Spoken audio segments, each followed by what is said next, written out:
Today, we are going to talk about Mahatma Gandhi. Mahatma Gandhi was the primary leader of India's independence movement and also the architect of a form of nonviolent civil disobedience that would influence the world. He was assassinated by Hindu extremist Nathuram Godse. Mahatma Gandhi was the leader of India's nonviolent independence movement against British rule and in South Africa who advocated for the civil rights of Indians. Born in Porbandar, India, Gandhi studied law and organized boycotts against British institutions in peaceful forms of civil disobedience. He was killed by a fanatic in 1948.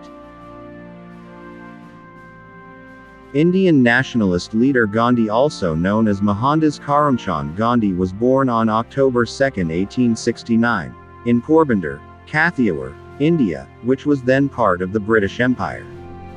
Gandhi's father, Karamchand Gandhi, served as a chief minister in Porbandar and other states in western India. His mother, Putlabai, was a deeply religious woman who fasted regularly. Young Gandhi was a shy, unremarkable student who was so timid that he slept with the lights on even as a teenager. In the ensuing years, the teenager rebelled by smoking, eating meat and stealing change from household servants. Although Gandhi was interested in becoming a doctor, his father hoped he would also become a government minister and steered him to enter the legal profession. In 1888, 18-year-old Gandhi sailed for London, England, to study law. The young Indian struggled with the transition to Western culture. Upon returning to India in 1891, Gandhi learned that his mother had died just weeks earlier. He struggled to gain his footing as a lawyer. In his first courtroom case, a nervous Gandhi blanked when the time came to cross-examine a witness. He immediately fled the courtroom after reimbursing his client for his legal fees. Gandhi grew up worshipping the Hindu god Vishnu and following Jainism, a morally rigorous ancient Indian religion that espoused non-violence, fasting, meditation and vegetarianism. During Gandhi's first stay in London, from 1888 to 1891, he became more committed to a meatless diet, joining the executive committee of the London Vegetarian Society, and started to read a variety of sacred texts to learn more about world religions. Living in South Africa, Gandhi continued to study world religions. "The religious spirit within me became a living force," he wrote of his time there. He immersed himself in sacred Hindu spiritual texts and adopted a life of simplicity, austerity, fasting and celibacy that was free of material goods. After struggling to find work as a lawyer in India, Gandhi obtained a one-year contract to perform legal services in South Africa. In April 1893, he sailed for Durban in the South African state of Natal. When Gandhi arrived in South Africa, he was quickly appalled by the discrimination and racial segregation faced by Indian immigrants at the hands of white British and Boer authorities. Upon his first appearance in a Durban courtroom, Gandhi was asked to remove his turban. He refused and left the court instead. The Natal Advertiser mocked him in print as an unwelcome visitor. A seminal moment occurred on June 7, 1893, during a train trip to Pretoria, South Africa, when a white man objected to Gandhi's presence in the first-class railway compartment, although he had a ticket. Refusing to move to the back of the train, Gandhi was forcibly removed and thrown off the train at a station in Pietermaritzburg. Gandhi's act of civil disobedience awoke in him a determination to devote himself to fighting the deep disease of color prejudice. He vowed that night to try, if possible, to root out the disease and suffer hardships in the process. From that night forward, the small, unassuming man would grow into a giant force for civil rights. Gandhi formed the Natal Indian Congress in 1894 to fight discrimination. Gandhi prepared to return to India at the end of his year-long contract until he learned, at his farewell party, of a bill before the Natal Legislative Assembly that would deprive Indians of the right to vote. Fellow immigrants convinced Gandhi to stay and lead the fight against the legislation. Although Gandhi could not prevent the law's passage, he drew international attention to the injustice. After a brief trip to India in late 1896 and early 1897, Gandhi returned to South Africa with his wife and children. Gandhi ran a thriving legal practice, and at the outbreak of the Boer War, he raised an all-Indian ambulance corps of 1,100 volunteers to support the British cause, arguing that if Indians expected to have full rights of citizenship in the British Empire, they also needed to shoulder their responsibilities. In 1906, Gandhi organized his first mass civil disobedience campaign, which he called Satyagraha, Truth and Firmness, in reaction to the South African Transvaal government's new restrictions on the rights of Indians, including the refusal to recognize Hindu marriages. After years of protests, the government imprisoned hundreds of Indians in 1913, including Gandhi. Under pressure, the South African government accepted a compromise negotiated by Gandhi and General Jan Christian Smuts that included recognition of Hindu marriages and the abolition of a poll tax for Indians. When Gandhi sailed from South Africa in 1914 to return home, Smuts wrote, "The saint has left our shores, I sincerely hope forever." At the outbreak of World War I, Gandhi spent several months in London. In 1915, Gandhi founded an ashram in Ahmedabad, India, that was open to all castes. Wearing a simple loincloth and shawl, Gandhi lived an austere life devoted to prayer, fasting and meditation.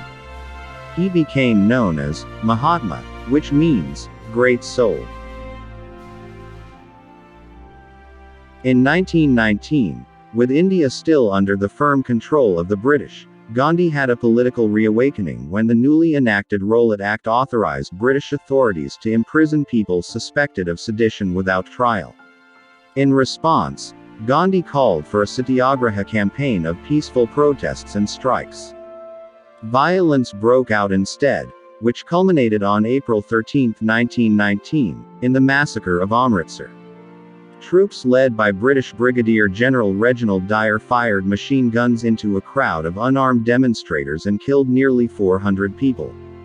No longer able to pledge allegiance to the British government, Gandhi returned the medals he earned for his military service in South Africa and opposed Britain's mandatory military draft of Indians to serve in World War I. Gandhi became a leading figure in the Indian Home Rule movement. Calling for mass boycotts, he urged government officials to stop working for the crown, students to stop attending government schools, soldiers to leave their posts and citizens to stop paying taxes and purchasing British goods. Rather than buy British-manufactured clothes, he began to use a portable spinning wheel to produce his own cloth. The spinning wheel soon became a symbol of Indian independence and self-reliance. Gandhi assumed the leadership of the Indian National Congress and advocated a policy of non-violence and non-cooperation to achieve home rule. After British authorities arrested Gandhi in 1922, he pleaded guilty to 3 counts of sedition. Although sentenced to a 6-year imprisonment, Gandhi was released in February 1924 after appendicitis surgery. He discovered upon his release that relations between India's Hindus and Muslims devolved during his time in jail. When violence between the two religious groups flared again, Gandhi began a 3-week fast in the autumn of 1924 to urge unity. He remained away from active politics during much of the latter 1920s. Gandhi returned to active politics in 1930 to protest Britain's Salt Acts, which not only prohibited Indians from collecting or selling salt, a dietary staple, but imposed a heavy tax that hit the country's poorest particularly hard. Gandhi planned a new Satyagraha campaign, the Salt March, that entailed a 390-kilometer, 240-mile march to the Arabian Sea, where he would collect salt in symbolic defiance of the government monopoly.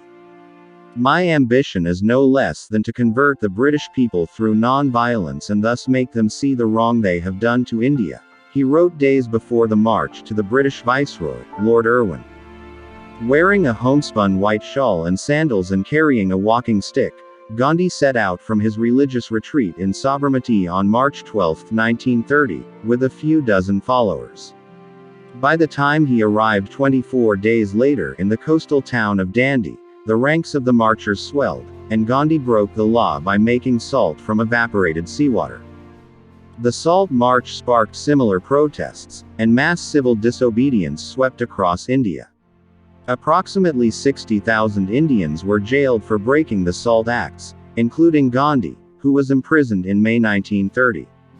Still, the protests against the Salt Acts elevated Gandhi into a transcendent figure around the world. He was named Time magazine's Man of the Year for 1930. Gandhi was released from prison in January 1931, and 2 months later he made an agreement with Lord Irwin to end the Salt Satyagraha in exchange for concessions that included the release of thousands of political prisoners.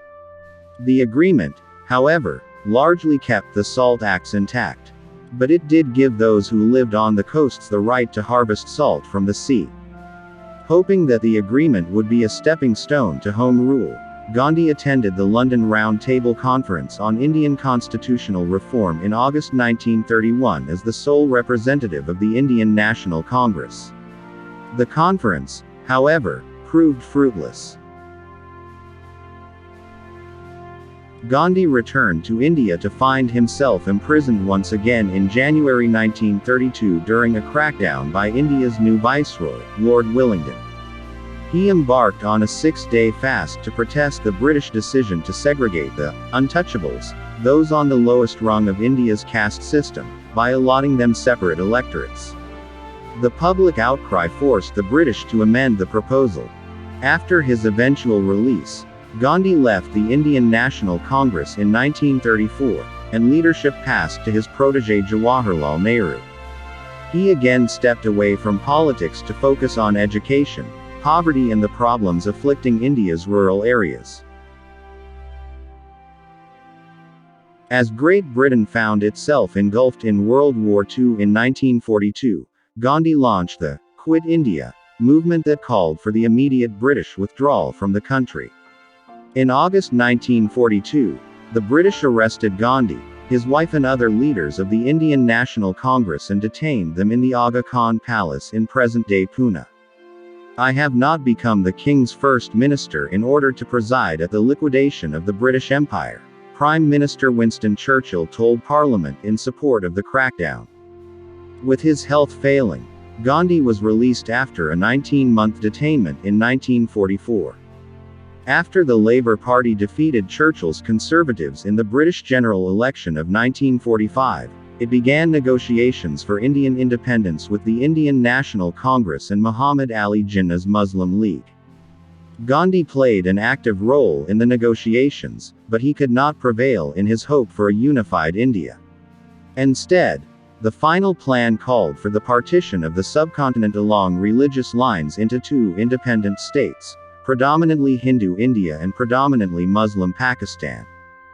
Violence between Hindus and Muslims flared even before independence took effect on August 15, 1947. Afterwards, the killings multiplied. Gandhi toured riot-torn areas in an appeal for peace and fasted in an attempt to end the bloodshed. Some Hindus, however, increasingly viewed Gandhi as a traitor for expressing sympathy toward Muslims. At the age of 13, Gandhi wed Kasturba Mukherjee, a merchant's daughter, in an arranged marriage. She died in Gandhi's arms in February 1944 at the age of 74. In 1885, Gandhi endured the passing of his father and shortly after that the death of his young baby. In 1888, Gandhi's wife gave birth to the first of 4 surviving sons. A second son was born in India 1893. Kasturba gave birth to 2 more sons while living in South Africa, one in 1897 and one in 1900. On January 30, 1948, 78-year-old Gandhi was shot and killed by Hindu extremist Nathuram Godse, who was upset at Gandhi's tolerance of Muslims. Weakened from repeated hunger strikes, Gandhi clung to his two grandnieces as they led him from his living quarters in New Delhi's Birla House to a late afternoon prayer meeting. Godse knelt before the Mahatma before pulling out a semi-automatic pistol and shooting him 3 times at point-blank range. The violent act took the life of a pacifist who spent his life preaching nonviolence. Godse and a co-conspirator were executed by hanging in November 1949. Additional conspirators were sentenced to life in prison. Even after Gandhi's assassination, his commitment to nonviolence and his belief in simple living, making his own clothes, eating a vegetarian diet and using fasts for self-purification as well as a means of protest, have been a beacon of hope for oppressed and marginalized people throughout the world. Satyagraha remains one of the most potent philosophies in freedom struggles throughout the world today. Gandhi's actions inspired future human rights movements around the globe, including those of civil rights leader Martin Luther King Jr. in the United States and Nelson Mandela in South Africa.